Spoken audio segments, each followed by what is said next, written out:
Mr. Depp's world, you don't leave Mr. Depp. And if you do, he will start a campaign of global humiliation against you, a smear campaign that lasts to this very day. He will do everything he can to destroy your life, to destroy your career. That is what they're saying, ladies and gentlemen. And that's what they're trying to get you, the jury, to be an accomplice to. But it's not surprising, because Mr. Depp cannot and will not take responsibility for his own actions. It's always someone else's fault. Does the First Amendment give Ms. Heard the right to write the words that she wrote in this article on December 18th, 2018? That's the question. And you cannot simultaneously protect and uphold the First Amendment and find in favor of Johnny Depp on his claim. You simply cannot. You have to decide, should someone be able to write an article like that in the United States of America without being sued successfully, without having to go through the hell that Ms. Heard has gone through? Think about every piece of evidence that you've heard over the last 6 weeks about his abuse, about their relationship. None of that is in the article. None of it. We all know that it would be a very different article if she had written about what she suffered, that she's told you about over the last 6 weeks. Because he knows the words are true, Mr. Depp says that the words now have a defamatory implication. He says the statements are the same as saying, Johnny Depp abused me. But just because he wants to make the article about himself doesn't mean it is. He has to show you that any defamatory implication was designed and intended. Look at number 4. Designed and intended by Ms. Heard to convey the defamatory meaning that he suggests. Just because people might read the article and remember, oh yeah, Amber Heard used to be married to Johnny Depp, and she accused him of abuse, that doesn't mean that she designed and intended defamatory implications in writing about herself. And think about it. If Mr. Depp is right, then virtually any statement that anyone could ever make about their own life that implies anything, implies any involvement with any other person, could be defamatory. And that's clearly not what the First Amendment intends. She didn't design and intend the words to be the equivalent of writing Johnny Depp abused me. And you don't have to take her words for it. You can take the words of Terrence Doherty of the ACLU. He said that the op-ed wasn't even Ms. Heard's idea. The ACLU wrote the first draft, and great care was taken in drafting the article so as not to make it about Mr. Depp or Ms. Heard's relationship with him. That's the only evidence presented about Ms. Heard's motive, except her statements that was exactly what she wanted to do. She wanted to talk about her experiences after Johnny Depp. Ms. Heard didn't write the headline. She didn't approve the headline. She had nothing to do with it. She was not given notice of the headline. She testified, you saw her testify about the sexual assault that she experienced at the hands of Mr. Depp. You saw her testify about that they're calling her a liar. You saw her on the stand testify with your own mouth, with her own mouth, exactly what she went through for the first time in court, because people who have suffered that, they don't want to broadcast that to the world. They want to penalize Ms. Heard for not speaking about that earlier. That's ridiculous, and it's insulting, and it's just victim blaming at its most disgusting. The only reference to sexual assault in the article, and you can read the op-ed, is sexual assault that she said she had experienced by the time she was of college age, before Mr. Depp. So there is a reference to sexual violence in that article, but it's not by Mr. Depp. And Mr. Depp can't hold her liable for a headline she didn't write, that contained something that was not about him. And they want you to think that she republished the headline by tweeting out the link to the online version. So let's look at this. This is the tweet that she sent on December 19th. The hyperlink says, opinion, Amber Heard, I spoke up against sexual violence. That's the online version of the article. As Ms. Heard said, you can't tweet a piece of paper. So when she wanted to share that she had written this article, what choice does she have? She has to attach that link. And the jury instructions that you have make clear that a hyperlink is not republication. Forwarding a link on does not mean that you broadcast the statement again, but that's what they want to make you think. The only way And the jury instructions that you have, and we don't need to read through them in detail now, but the republication instruction says that merely linking to an article does not amount to republication, but adding content to a linked article may constitute republication. You must determine whether any added content was intended to reach a new audience. And if you find any content added to the hyperlink was intended to reach a new audience, it constitutes a republication. There was no content added to the article. Let me be very clear.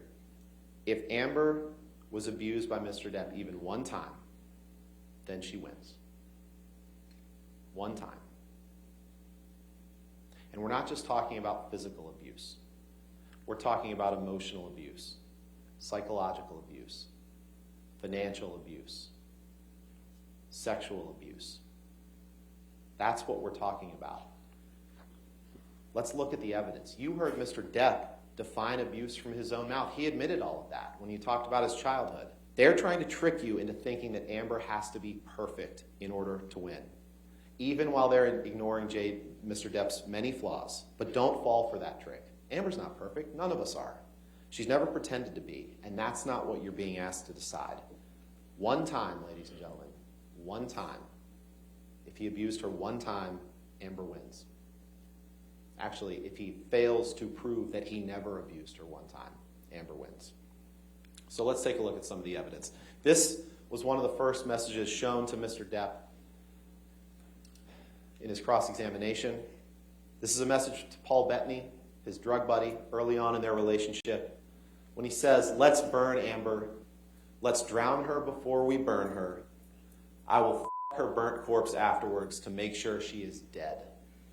Some of the most vile, disgusting language that you could ever imagine. That is what he said to her at the beginning of the relationship. So let's look at how the relationship was bookended.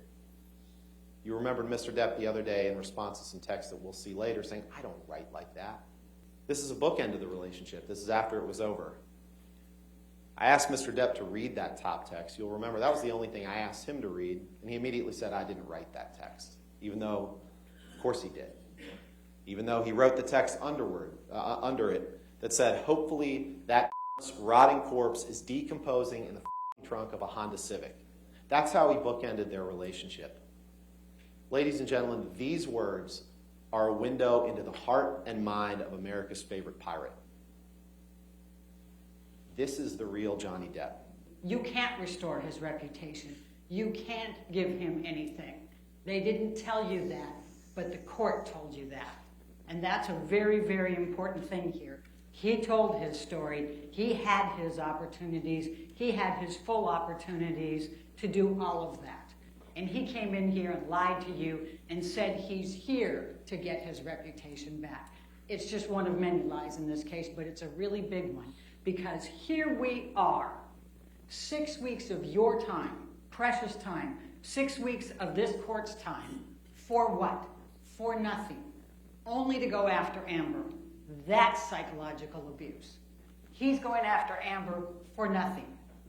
Because he wants to put her through this again, the third time. So we're fighting back, and that's the counterclaim. She finally has said, enough. Enough.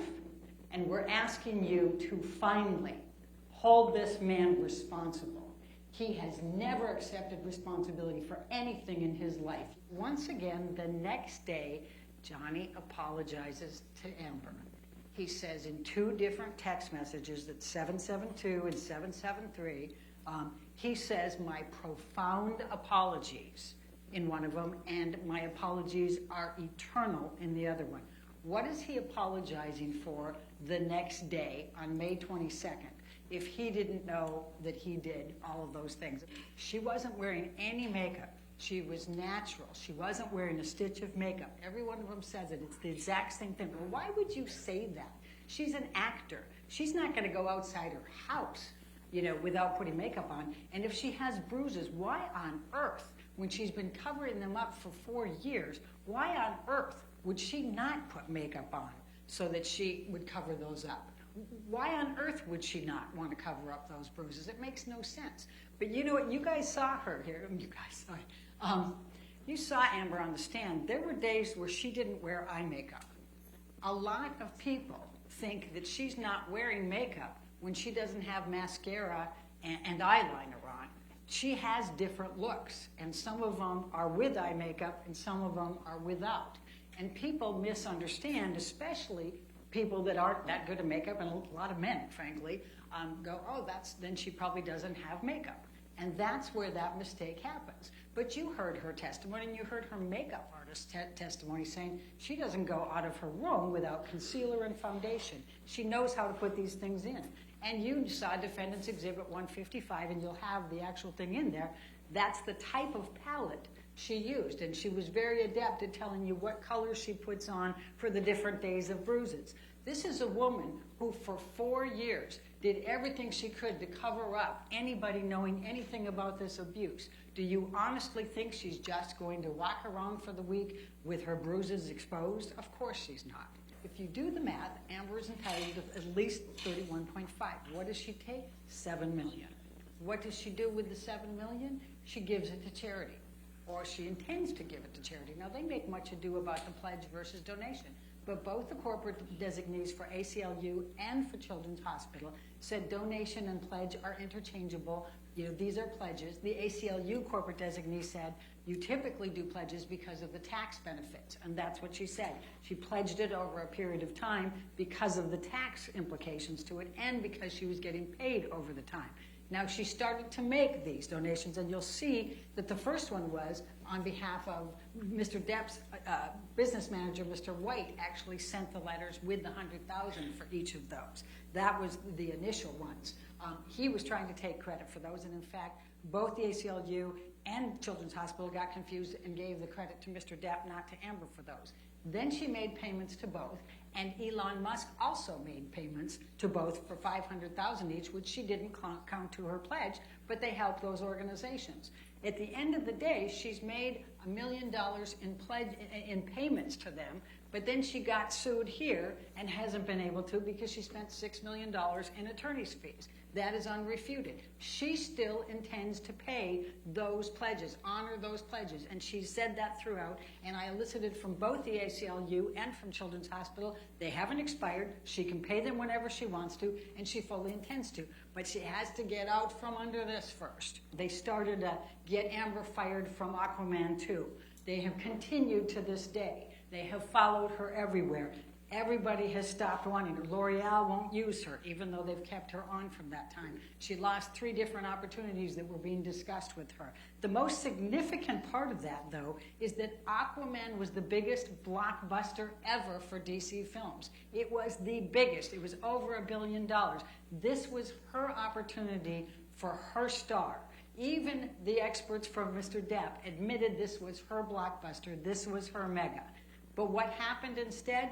As she's going through, as it's coming out, and in that 16 months they were going, well, nothing happened. Yeah, lots happened. She had 3 different films she was discussing. She got the L'Oreal contract. She got The Stand. All of those things were happening because of Aquaman, and then everything shut down. She wasn't allowed to do publicity for The Stand. She wasn't allowed to. She hasn't been allowed to do anything for L'Oreal. She got shut down from her charitable organizations. She ended up not getting the Amazon movie. And then they gave her a hard time about Aquaman 2.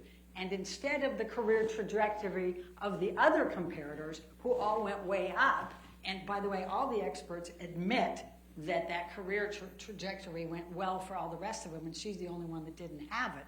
And the reason is because of the defamatory statements.